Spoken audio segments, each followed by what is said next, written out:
This is Michael, Love and Freedom. Hey, today I want to share a video with you about a former governor, Arnold Schwarzenegger of California, tweeted on his Twitter account. And he was talking about how he felt and what inspired him to do this video based on the riot from the Capitol building. He spit some good gems on this video. I want you to take time to listen to this video. Go back and rewind and play this video if it's something that you didn't miss or you didn't capture in your thought.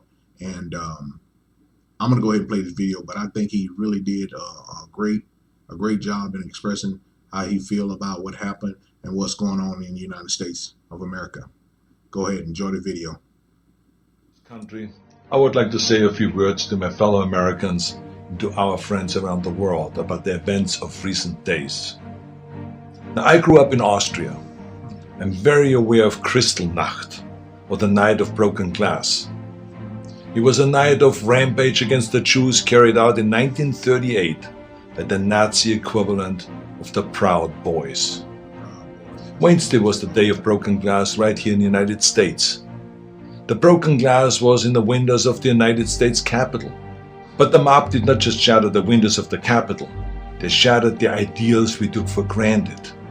They did not just break down the doors of the building that housed the American democracy, they trampled the very principles on which our country was founded. Now, I grew up in the ruins of a country that suffered the loss of its democracy. I was born in 1947, 2 years after the Second World War. Growing up, I was surrounded by broken men drinking away their guilt over their participation in the most evil regime in history. Not all of them were rabid anti-Semites or Nazis. Many just went along, step by step, down the road. They were the people next door. Now, I've never shared this so publicly because it is a painful memory. But my father would come home drunk once or twice a week, and he would scream and hit us and scare my mother.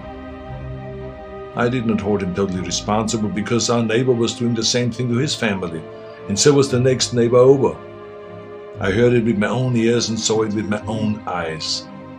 They were in physical pain from the shrapnel in their bodies and in emotional pain from what they saw or did. It all started with lies and lies and lies and intolerance. So being from Europe, I've seen firsthand how things can spin out of control. I know there is a fear in this country and all over the world that something like this could happen right here. Now, I do not believe it is, but I do believe that we must be aware of the dire consequences of selfishness and cynicism. President Trump sought to overturn the results of an election, and of a fair election. He sought a coup by misleading people with lies. My father and our neighbors were misled also with lies, and I know where such lies lead. President Trump is a failed leader. He will go down in history as the worst president ever. The good thing is that he soon will be as irrelevant as an old tweet. But what are we to make of those elected officials who have enabled his lies and his treachery? I will remind them of what Teddy Roosevelt said. Patriotism means to stand by the country. It does not mean to stand by the president. Exactly. Okay. John F. Kennedy wrote a book called Profiles in Courage. A number of members of my own party, because of their own spinelessness, would never see their names in such a book, I guarantee you. They are complicit with those who carried the flag of self-righteous insurrection into the Capitol. But it did not work. Our democracy held firm.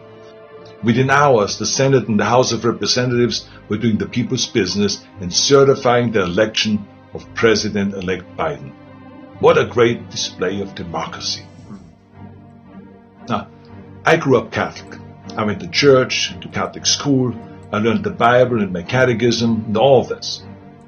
And from those days, I remember a phrase that is relevant today: a servant's heart. It means serving something larger than yourself.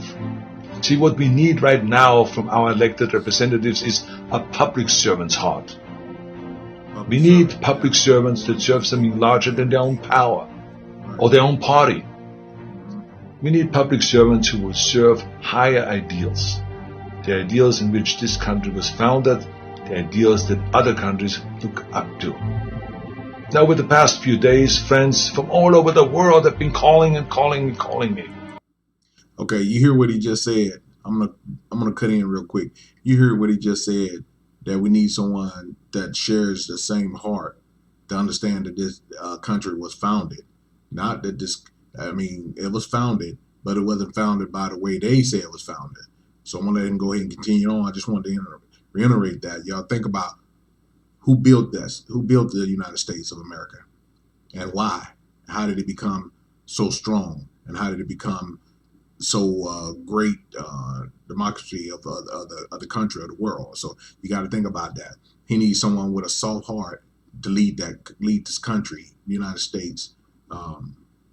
That's a great public servant, someone that can lead from the front, not from the rear. So I'm gonna let him go ahead and continue on, but just listen to the things Arnold's saying, and if you didn't get everything that he said on this video, go back and replay this video and listen to it. The best way to listen to this type of speech or this type of address that he is addressing to everybody is to go to your dark room and listen. It's kind of like listening to a book on the radio, how I used to interpret it. I go and shut off all the lights and go into the dark room, and I close my eyes, and that enables your brain to receive the words that are being said than just being distracted by the lights and other things going on around you. But I'm not going to keep on with that. I'm going to go ahead and finish playing this, and you guys, once this video is over, go down in the comment section and leave me a comment and let me know what you think about the video.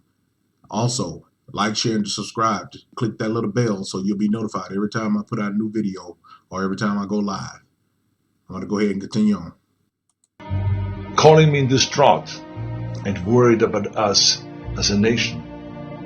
One woman was in tears about America.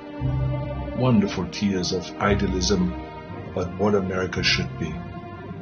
Those tears should remind us of what America means to the world. Now, I've told everyone who has called that as heartbreaking as all of this is, America will come back from these dark days and shine our lights once again. Now, you see this sword? This is the Conan sword. Now, here's the thing about swords. The more you temper a sword, the stronger it becomes.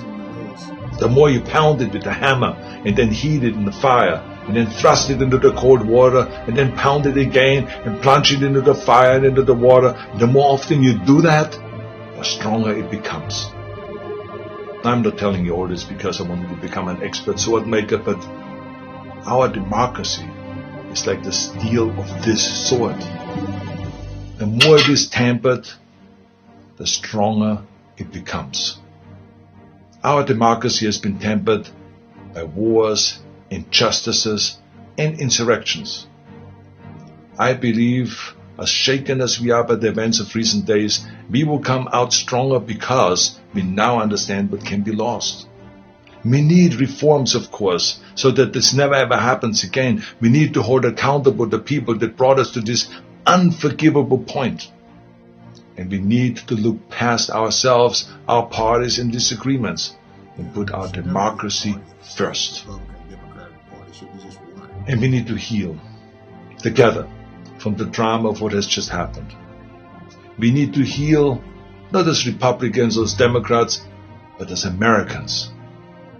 Now, to begin this process, no matter what your political affiliation is, I ask you to join me in saying to President-elect Biden, President-elect Biden, we wish you great success as our president. If you succeed, our nation succeeds. We support you with all our hearts as you seek to bring us together. And to those who think they can overturn the United States Constitution, know this: you will never win. President-elect Biden, we stand with you today, tomorrow, and forever in defense of our democracy from those who would threaten it. May God bless all of you, and may God bless America.